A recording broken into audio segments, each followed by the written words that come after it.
Hi guys, this is Josh from What's All About, and in this video I wanted to ask you a question.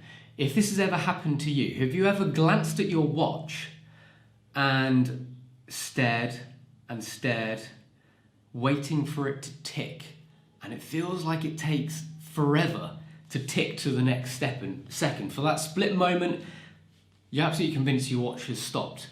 Well, it's happened to me for years, but I've never really mentioned it or never really thought too much about it.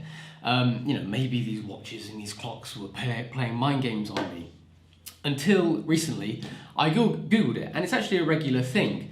It's named the stopped clock illusion, or technically, chronostasis.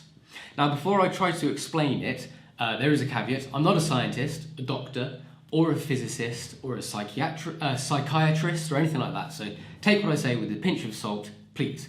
Terms and conditions do apply. So, has this ever happened to you? And maybe you've wondered why? Well, the primary reason is all down to a quick shift of focus, visually or audibly, from one thing to a watch or a clock. Now, when your eyes dart from one thing to another, this is called a saccade, and a saccade is actually French for jerk. And it's one of the fastest movements made by the human body. And in fact, with a saccade, the quick jerk of eyes left to right, you can't actually control the speed. Your brain just tells your eyes to go there, and your eyes just go there as quickly as physically possible.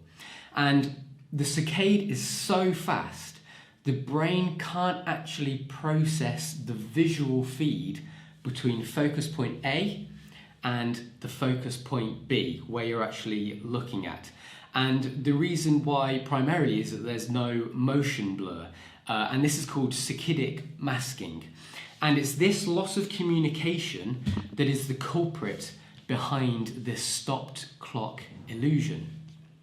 So rather than be in darkness, for instance, for 30% of our lives awake, the brain fills in this middle section. It's only a split second, but it fills in that void in the middle with the new point of focus.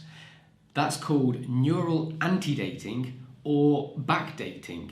So our brain, the point B gets backdated into the split second between focus point A and focus point B. So for that split second, you could say that we are actually time travelers. Now, whilst it's not longer than 1 second when we do focus on that clock or on that watch, the brain's perception includes those extra lost frames between the saccadic movement, hence why it feels like it could possibly be longer than 1 second. It could be that we focus on the watch or on the clock at that moment when it advances to the second. The brain doesn't register it because it takes a moment to actually focus and register what we're seeing, and that is what makes it feel like the seconds hand are at that point for far too long. So there we have it, the stopped clock illusion, hopefully quickly and relatively straightforward, simply explained. So I mentioned at the beginning that it's down to a quick shift of focus visually or even audibly earlier.